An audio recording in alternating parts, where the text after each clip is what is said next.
So hello everyone, welcome to my YouTube channel. अब इसमें हम लोग पीरियोडिक टेबल का फर्स्ट टॉपिक करने वाले हैं। पीरियोडिक टेबल में दो ही टॉपिक हैं, मतलब बेसिकली तो कई टॉपिक हैं, लेकिन अगर मेजरली डिवाइड करें तो दो टॉपिक है। एक तो हो गया जो सिंपल थ्योरेटिकल वाला पार्ट है, दूसरा टॉपिक है जो इसमें बेसिक ट्रेंड्स फॉलो होते हैं, वो हम लोग कल करेंगे। आज करते हैं बेसिक क्वेश्चन जो मतलब थ्योरेटिकल वाले हैं, जो मतलब बेसिक क्वेश्चंस। अब आ जाते हैं पहले क्वेश्चन में। पहला क्वेश्चन कह रहा है ये एटॉमिक नंबर दिए हुए हैं और हमें निकालना क्या है, वो कौन से ब्लॉक को मैच करेंगे, हमें वो निकालना है। तो आ जाते हैं। इन ऐसे क्वेश्चनों को डील करने के लिए सबसे पहले तो हमें जो मोस्ट इम्पॉर्टेंट बात है वो पता होनी चाहिए कि नोबेल गैसेस के सारे एटॉमिक नंबर, नोबेल गैसेस कहाँ प्लेस्ड होती हैं, तो हम 18 ग्रुप में प्लेस्ड होती हैं। और उनके एटॉमिक नंबर वैसे तो सब लोग रट लेते हैं, तो रट ही लेना चाहिए, क्योंकि केमिस्ट्री में रट लो तो आंसर जल्दी आ जाता है। तो आप रट सकते हैं, ऐसे 3-4 बार मन में बोलेंगे तो याद हो जाएगा। 2, 10, 18, 36, 54, 86, 118, बस याद हो गया। 2-3 बार बोलेंगे। अब इससे हेल्प क्या होगा, अब जैसे 37 है, 37 कहाँ आएगा, 37 कहाँ आएगा, 36 के बाद आएगा। 37 नहीं आएगा, 36 के बाद बिल्कुल आएगा। तो जब 36 के बाद आएगा तो 36 के बाद कहाँ आता है, एस ब्लॉक जाएगा। तो 37 चला गया एस ब्लॉक। अब 78 जो है, इसके लिए तो एक बात हमें पता होनी चाहिए कि 58 से 71 लेंथेनॉइड सीरीज़ होती है। 90 से 103, यार लिखना ये 3 छपा नहीं हो, तो 90 से 103 जो है वो एक्टिनाइड होती है। ये तो एकदम कंठस्थ होना चाहिए, एकदम याद होना चाहिए। तो अब जैसे 78 है, तो 78 कहाँ आया, इसके बाद आया। अब लेंथेनाइट के बाद भी चीज़ें डी ब्लॉक में ही रहती हैं भाई। लेंथेनाइट तो एफ ब्लॉक में हुआ, अब लेंथेनाइट ख़त्म होने के बाद कहाँ चीज़ें चालू होती हैं, डी ब्लॉक में। तो 78 डी ब्लॉक में चला गया। अब 52 पूछा है, 54 यहाँ पर है, 54 भी पी ब्लॉक का है। अब इससे 2 स्टेप पहले चलो, फिर पहले 53, फिर 52। तो 52 जो आएगा वो 18, 17, 16 ग्रुप का होगा। और बिना ग्रुप के पता करे भी हम लोग बोल सकते थे कि 52 पी ब्लॉक का एलिमेंट है। अब आ जाते हैं 65 के लिए। तो 65 जो है वो साफ पता चल रहा है, जैसे कि मैंने बोला कि हमें बिल्कुल एकदम याद होना चाहिए कि ये पार्ट लेंथेनाइट का है, ये पार्ट एक्टिनाइट का है, तो उससे हम 65 को एफ ब्लॉक डायरेक्टली बोल सकते हैं। अब आ जाते हैं नेक्स्ट क्वेश्चन, जो कि बहुत ही आसान क्वेश्चन है। अब ये जो आर है ये हम लोग का नोबेल गैस है, तो ये हमें पता होना चाहिए। जैसे ये लिख रखा है मैंने, Rn 86 नंबर का एलिमेंट है, 86 नंबर का एलिमेंट है। अब क्या है ये 86, अब ये जो दिखाते हैं ये नंबर ऑफ़ इलेक्ट्रॉन दिखाते हैं जो पावर में चढ़े हुए हैं। तब इनको ऐड कर देंगे हम लोग का एटॉमिक नंबर आ जाएगा, जो कि नंबर ऑफ़ प्रोटॉन के बराबर होता है। तो अब 103 आया ऐड करने पर। अब 103 IUPAC में क्या बोलते हैं, 1 को अन बोलते हैं, 0 को नील बोलते हैं, 3 को ट्राई बोलते हैं। तो इसका फुल नेम जो हो गया वो हो गया अनिल ट्रियम। थोड़ा सा हैंग हो रहा है। अब आ जाते हैं नेक्स्ट क्वेश्चन में, थोड़ा सा इरेज कर देते हैं। इस क्वेश्चन में पहले तो आप ट्राई कर लीजिए, इस क्वेश्चन को स्टार मार्क कर लेंगे तो ज़्यादा अच्छा रहेगा, क्योंकि अच्छा क्वेश्चन है, देखने में छोटा न लगे, गाँव करे गंभीर वाला क्वेश्चन है और अच्छा क्वेश्चन है। इस क्वेश्चन में क्या है कि मतलब 4th पीरियड में कोई एलिमेंट है और 16th ग्रुप में प्लेस्ड है, दोनों एक साथ चीज़ें हैं। 4th पीरियड और ग्रुप 16, मतलब एक तरह से उसने लोकेशन ही बता दी है। तो अब लोकेशन बता दी है तो हम एलिमेंट निकाल सकते हैं। तो जो ई एलिमेंट हुआ वो कौन सा हुआ, वो SE हुआ।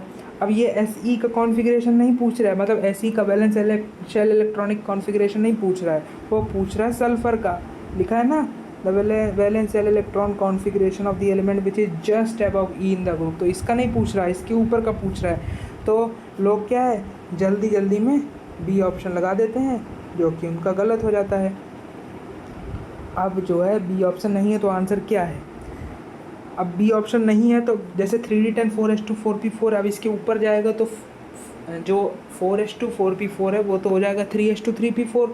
और 3D10 के ऊपर कुछ होता नहीं, क्यों, क्योंकि डी सब सेल में तो इलेक्ट्रॉन फिलिंग ही 3D से चालू होती है। तो डी वाला पूरा खाली रहेगा, 3:3p4 हम लोग का आंसर हो जाएगा। तो ए ऑप्शन हो गया आंसर। ये अच्छा क्वेश्चन था, या आप उसमें अपने नोट्स में ऐड कर सकते हैं। अब आ जाते हैं नेक्स्ट क्वेश्चन में।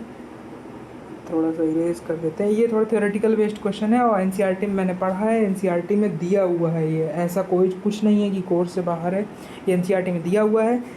ही authored a textbook of principle of chemistry, ये बिल्कुल सही बात है। सी एंड डी तो बहुत मतलब अच्छे से दिया है। 101 का जो नाम है, उनके नाम के बाद पढ़ा था, उनका नाम जो है मेंडेलिवियम नाम से एलिमेंट है 101 का, और ही इन्वेंटेड एक्यूरेट बैरोमीटर, ये याद रखिए आप, ये एनसीईआरटी में बहुत कोने में दिया। और at the time of he propose a periodic table of element structure of was known, ये गलत स्टेटमेंट, और ये दिया है डायरेक्टली नहीं दिया है, इनडायरेक्टली दिया है। उसमें लिखा है, एनसीईआरटी में लिखा है कि जो पीरियोडिक टेबल जब किया था तब न्यूक्लियस और इन सब चीज़ों का कुछ मतलब ज़्यादा आता पता नहीं था, इस तरीके से दिया हुआ है। तो ये इनकरेक्ट हो गया, इस वजह से आंसर यही हो गया, बी ऑप्शन। तो आ जाते हैं नेक्स्ट क्वेश्चन में। ये क्वेश्चन तो मतलब ऑलमोस्ट सभी लोग कर लेते हैं। इसमें करना क्या है, पहले तो हमें जो जेड की वैल्यू दी हुई है, 3 वैल्यू, उनके रेस्पेक्टिव में हमें उनका जो एलिमेंट है वो निकालना है। अब इसमें मेटालाइट का एक ट्रिक होता है, आज सबसे तेजी है, आज से एस, सबसे एस बी, और से लेके selenium, T for titanium, G for germanium, इससे ये सब मेटालाइट हैं। तो अब आंसर तो उसी से खैर आ गया, लेकिन हम लोग उसके लिए नॉलेज के लिए बहुत कुछ करते हैं, तो नॉलेज के लिए हम लोग आगे का ध्यान रख सकते हैं। 53 जो है हम लोग का आयोडियम आएगा, अरे वो बोलते हैं ना नमक, बस आयोडीन, हाँ तो बस 53 आयोडीन है। तो 53 जो है वो मेटल है भाई, बोलते नहीं है मेटल खून में जो है आयोडीन की कमी हो गई, तो आयोडीन तो मेटल हुआ ना, अपने ब्लड में बहुत सारे मेटल्स होते हैं, आयरन होता है, मतलब मेटल्स ऐसा नहीं कि कोई सरिया भूसा होता है, वैसा नहीं, लेकिन लिक्विड फॉर्म में होता है। और वाई जो है वो नॉन मेटल, 53 बिस्मथ जो है नॉन मेटल है, ये मुझको नहीं पता था, ये आप ध्यान रखिए। और एस जो है आर्सेनियम, ये तो सबको पता होता है मेटलाइट है, और आयोडीन भी सबको पता होता है मेटल है, तो इसका आंसर जो है बी मार सकते थे। बिना बिस्मथ नॉन मेटल है ये पता हुए भी आप मार सकते थे, मतलब मेटल है बिना पता हुए भी मार सकते थे। सॉरी वो थोड़ा मिस्टेक हो गया, आयोडीन जो है नॉन मेटल है, ठीक है, आयोडीन जो है नॉन मेटल है। पी ब्लॉक में जो मोस्टली एलिमेंट्स हैं वो नॉन मेटल होते हैं। अब ये फिर से सिंपल क्वेश्चन आ गया आईपीएससी नेम पर।